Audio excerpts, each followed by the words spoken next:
नमस्कार। पटना को हुमच दिया सब।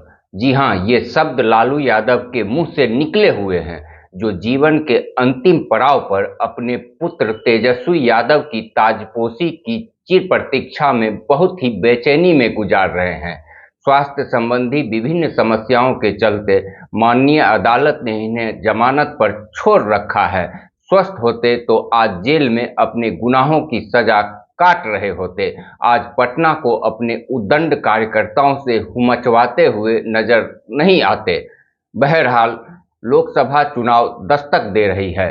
सभी राजनीतिक दल रैली के माध्यम से अपना शक्ति प्रदर्शन कर रहे हैं। शनिवार को जहां पीएम मोदी ने 2 रैलियों को संबोधित किया, वहीं इतवार को राजद की अगुवाई में इंडी गठबंधन की रैली हुई।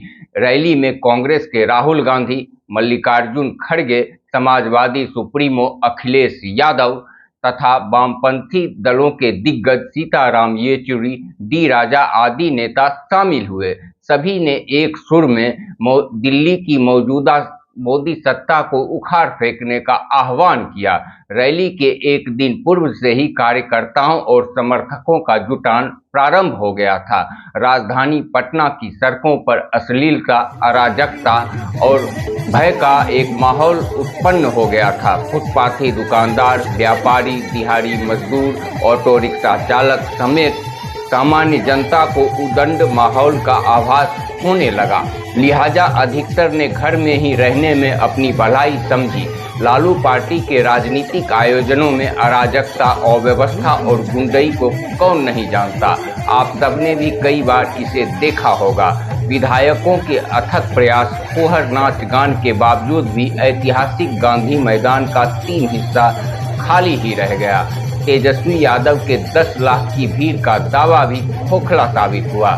इतने सारे तिक्रमों के बावजूद भी हरे झंडे पर लाल झंडा ही भारी दिखाई पड़ा। भाजपा और जेडीयू ने जहां रैली को फ्लॉप बताया, वहीं महागठबंधन घटक दलों ने रैली की सफलता पर अपनी पीठ थपथपाई। इन दोनों के बीच पटना की जनता यातायात बाधा से त्रस्त रही। खैर, बेचारी जनता है, 1-2 दिन बाद सब भूल जाएगी। रैली को बड़े नेताओं के साथ लालू जी के बड़े सुपुत्र तेज प्रताप यादव ने भी संबोधित किया। उन्होंने तेजस्वी यादव को अनमोल रत्न बताया और नीतीश कुमार को पुनः पलटू राम कहकर उन पर तेज हमला किया। तेज प्रताप ने रैली में आए लोगों से अपनी बहनों मीसा व रोहिणी आचार्य का परिचय भी कराया, जो वहीं मंच पर उपस्थित थी। तेज प्रताप जी के भाषण का अंश सुनिए। सबसे अनमोल रत्न है, वो अनमोल रत्न है जो कि मैं आपके सामने आज बताना चाहता हूं। वो अनमोल रत्न है तेजस्वी प्रसाद यादव, जो 17 महीने में तेजस्वी यादव जी ने करके दिखाया। वो 17 साल में पलटू राम ने कुछ नहीं करने का काम किया। तेजस्वी यादव जहां मूरी झुला झुला कर सत्ता जाने की टीस बयां कर रहे थे, वहीं राहुल और अखिलेश के भाषणों में सत्ता पाने की छटपटाहट साफ झलक रही थी। किसी ने जनता के समक्ष अपनी जन कल्याणकारी नीतियों को साफ और सरल शब्दों में नहीं बताया, जिसे सुनकर आम गरीबों को लगता कि वाकई इनके पास मोदी से बेहतर उपाय हैं, जिन्हें सत्ता पाकर ये लागू कर देंगे तो करोड़ों मौजूदा सत्ता के लाभार्थियों का एक झटके में कल्याण हो जाएगा। जनता के काम की चीजें उनके भाषणों से गायब थीं। भाषणों में था तो केवल भ्रम और प्रपंच। जाति, धर्म, आरक्षण, इनके अलावे उनके पास कुछ था ही नहीं। लालू पुत्र के पास नौकरी व रोजगार पर वही भ्रामक आंकड़े थे जो उनके सलाहकारों ने उन्हें रटा रखे हैं। जमीन के बदले नौकरी घोटाले की एक एक तारीख पर तेजस्वी यादव जनता के सामने स्वयं बेनकाब होते रहते हैं। जो परिवार गरीबों की नौकरी का सौदा कर अरबों खरबों की संपत्ति अर्जित कर ले और गरीब जनता उससे नौकरी की कितनी उम्मीद करे, आप स्वयं समझ सकते हैं। अंत में लालू यादव बोले, जिस चीज के लिए वे जाने जाते हैं वैसा ही भाषण दिया। बस पहले की तरह पैनापन नहीं था। वैसे भी पूरा लालू परिवार अमर्यादित भाषा के लिए कुख्यात रहा है।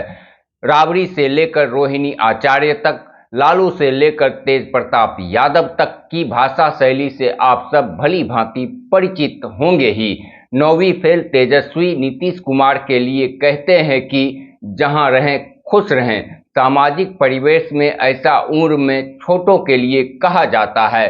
उम्र में बड़ों को सादर शुभकामनाएं दी जाती हैं। भले ही तेजस्वी यादव सियासी तंज कस रहे हों, लेकिन उनके सियासी बयानों से अहंकार ही टपकता है। पवित्र पितृपक्ष में मटन पार्टी करने वाले लालू यादव ने पीएम मोदी को हिंदू मानने से इनकार कर दिया। बिहार की करोड़ों जनता को लालू की ये टिप्पणी कतई पसंद नहीं आएगी। अपनी आदत के अनुसार सजा याफ्ता लालू ने पीएम मोदी पर निजी हमले भी किए, जो कि गैर जरूरी थे और राजनीतिक सुचिता के अनुरूप भी नहीं थे। खैर, लालू तो इसी बात के लिए कुख्यात रहे हैं। लालू यादव ने मंच से प्रधानमंत्री नरेंद्र मोदी के हिंदू होने पर सवाल खड़े कर दिए और मोदी के परिवार न होने पर ओछी टिप्पणी कर डाली। लालू ने कहा, मोदी को संतान क्यों नहीं है, परिवार नहीं है, इसलिए हमारे जैसे लोगों के परिवारवाद पर हमला करता है। लालू की ये टिप्पणी बिहार सहित देश की जनता को बहुत ही नागवार गुजरी। लालू को कड़ी प्रतिक्रिया मिली। सोशल मीडिया में लालू परिवार की थू-थू होने लगी। लोगों ने #मोदी का परिवार मुहिम शुरू कर दिया। देखते ही देखते लाखों लोगों ने इससे जुड़कर मोदी के समर्थन में अपने पोस्ट कर डाले। मोदी समर्थकों ने अपने नाम के आगे मोदी का परिवार लिख लालू को आईना दिखा दिया। विपक्षी इंडी गठबंधन के नेताओं को अच्छी तरह से मालूम है कि मोदी गाली को भी अवसर में बदल देते हैं, फिर भी चुनावी पिच पर बार बार वे मोदी को फुल टॉस फेंक देते हैं और मोदी बार बार उन्हें बाउंड्री पार भेज देते हैं। सजा प्राप्त लालू यादव ने अपने परिवार के साथ भी न्याय नहीं किया। अपनी बड़ी बहू को प्रताड़ित कर घर से निकाल दिया। लालू यादव की बड़ी बहू बिहार के पूर्व मुख्यमंत्री दारोगा प्रसाद यादव की पोती हैं। यादव समाज की बेटी के साथ लालू परिवार ने कितने जुल्म और ज्यादतियां की हैं, आप सबको उस बेटी की आवाज जरूर सुननी चाहिए।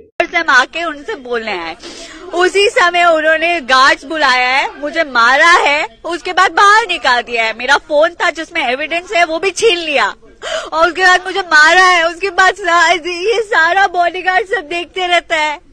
किसने मारा? राबड़ी देवी ने खुद मारा है हमको। सर पे मारा है, बाल खींच खींच के मारा है, पैर में चोट है। घटना पिछले बार भी उस समय मारा नहीं था, उस समय निकाला था and I was still inside the house. Today she has thrown me out. आप बताइए ना, बारिश में फेंक देते हैं। 4 दिन तक I am on bed. I could have got, doctors नहीं आता है, किसी को घुसने नहीं देती है, खाना नहीं देती है, even court has ordered it. आज मार भी दिया। मतलब तुम सोचे घर के अंदर ही आ रहे, बाहर तो जान ले लेंगे मेरा। That's why I stayed यहाँ पे कि प्रोटेक्टेड है यहाँ पे। मुझे तो घर में भी मारती है, बाहर भी मार डालेगी, मेरा क्या होगा। लेकिन ये लोग तो महिला उत्पीड़न के खिलाफ सड़क पर उतरते हैं, नारेबाजी करते हैं, झूठ बोलते हैं। कुछ नहीं होने वाला है लोगों से। तेजस्वी यादव को इतना दिखाई नहीं देता है कि घर ही में हो रहा है, लड़ नहीं सकते हैं। हो गया।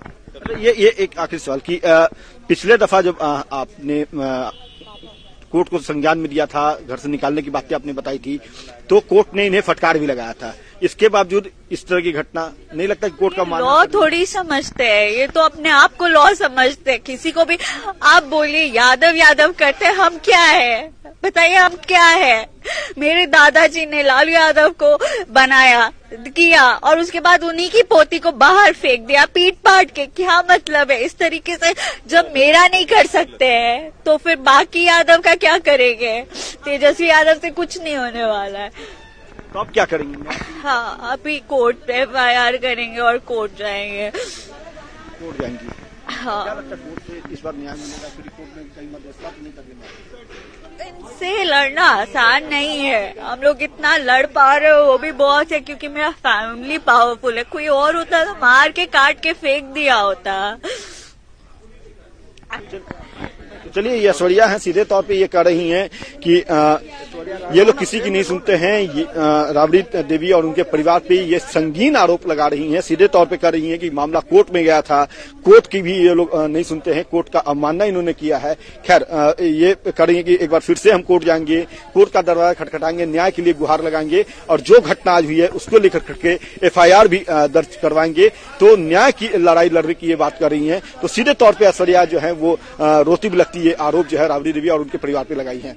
कैमरा पर्सन आशीष के साथ अमित कुमार, न्यूज़ 18 पटना। हाथ में फोन था, उसके बाद मैं फोन लगाता रहा पूछने के लिए कि क्या बात है, फोन नहीं कोई उठाया, तो मैं वहां से यहाँ चलाया है। ये बाहर खड़ी है, एक चप्पल उसका फेंका हुआ है, एक चप्पल फेंका हुआ है। और इसने क्या हुआ है कि आज शायद दोपहर में, कोई मुझे जानकारी भी नहीं है, कहीं पटना कॉलेज या पटना BN कॉलेज में कहीं हॉस्टल में कोई पोस्टर छपा है जिसमें कुछ अश्लील बातें लिखी गई मेरे खिलाफ में। तो इसने जाकर राबड़ी देवी से इतना ही पूछा कि ये हमको जो कहना है सो करो, मेरे पापा को क्यों घसीटते रहती है इतना पर। उसी पर उसको जड़ थे इतना जोर से झापड़ मारा। उसके बाद बाल इसको ये जो बता रहे राबड़ी देवी ने, और उसके बाद से अपनी उसकी लेडी सिक्योरिटी है उसने भी इसको खींच करके बाहर, घसीट करके बाहर निकालने का काम किया है। और जब PM मोदी परिवारवाद और भ्रष्टाचार पर हमला करते हैं तो लालू यादव को बहुत बुरा लगता है। इसी बौखलाहट में वे प्रधानमंत्री पर निजी हमले करते हैं जो उल्टा उन्हें ही हानि पहुंचा देता है। लालू दंपत्ति ने 1.5 दशक तक बिहार पर राज किया, या यूं कहें कि अपने बिहार को बर्बाद कर दिया।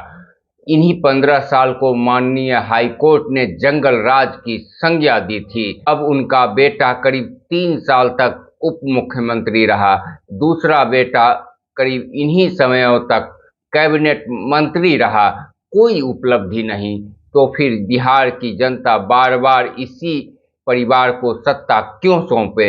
ये सवाल बिहार के मन में है, जिनका संतोषजनक उत्तर लालू परिवार के पास नहीं है। सम्मानित यादव समाज के मन में भी यही प्रश्न कौंध रहा है कि एक गरीब यादव का बेटा जो लालू पुत्रों से कहीं ज्यादा लायक और मेहनती और प्रतिभाशाली है, बिहार को क्यों नहीं चला सकता?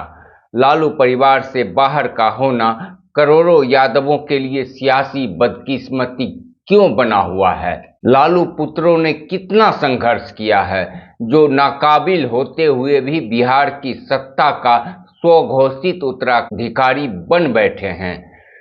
यादव समाज एवं शोषित व अति पिछड़े समाज में भी लाखों प्रतिभाएं हैं जो देश एवं विदेश में अपनी सफलता का परचम लहरा रहे हैं, लेकिन ये बिहार की सत्ता भी संभाल सकते हैं।